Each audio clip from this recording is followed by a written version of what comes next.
अगर ज़्यादा दबाव बढ़ेगा तो आर्टिकल 316 इन्वोक करना पड़ेगा, जो प्रोक्लेमेशन ऑफ फाइनेंशियल इमरजेंसी की बात करता है, जो राष्ट्रपति कर सकते हैं और 2 महीने के अंदर उसको संसद से पेश कराना पड़ता है। उसमें सबकी सैलरी कट होती है, तमाम कंटीजेंसी फंड, कॉन्सोलिडेटेड फंड का यूज थोड़ा हिसाब से होता है। तो मैं मानता हूँ कि इस तरीके से जो उनका बयान आया है वो थोड़ा देर से आया, जनता को पहले से अंदेशा था या चीज़ें, बहुत सारी चीज़ें पे हम गैस के ब्लैक में दाम 3,000-3,500 हो गए हैं एक गैस सिलेंडर, जो लोग घर में यूज़ कर, जो 900, 700-800 का आता था वो 3,000 के हो गए। तो मैं मानता हूँ कि सरकार कहीं ना कहीं इसमें देर कर दी है। कोई बात नहीं, अब देर सवेर आप इस चीज़ को थोड़ा कर्टेल करें, सरकार को चाहिए कम उस पर थोड़ा लगाम लगाएं।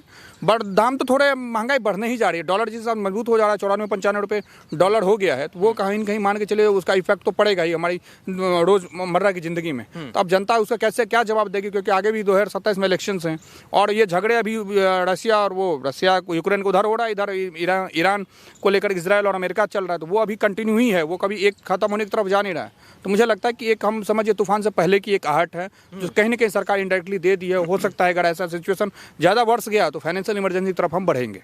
उसमें क्या होता है जो इमरजेंसी? फाइनेंशियल इमरजेंसी में ये होता है कॉन्सोलिडेटेड फंड जो होता है उस पर नियंत्रण रखी जाती है, हर सरकारी स्टाफ की सैलरी काटी जाती है और बहुत सारी चीज़ें जो फंडिंग होती है उसको रोकी जाती है, जो वहाँ पे एड गवर्नमेंट देती है। समझिए कि जो पैसे की बात है, जो सरकार के हाथ में कॉन्सोलिडेटेड फंड, कंटीजेंट फंड, उस पर लगाम लगाई जाती है और हर तरह की सैलरी में कटौती होती है। बस फाइनेंशियल इमरजेंसी जब भी लगेगी, ऐसा हुआ भारत में कभी नहीं हुआ, तो उसमें आपको 2 महीने के अंदर आपको पार्लियामेंट से उसको पास कराना पड़ेगा, फिर वो लंबे 5 साल तक रह सकती है, जैसा भी वित्तीय स्थिति होती है। लेकिन ऐसा मैं भी नहीं चाहता कि ऐसा हो और ऐसा होने के, लेकिन जो आसार दिख रहे हैं वो कहीं ना कहीं डाउटफुल है कि 5% के लिए भी लग सकता है। वो बड़ा रिपर्कशन होगा, अगर देश को बचाने के लिए वो भी लगाया जा सके तो कोई दिक्कत नहीं है।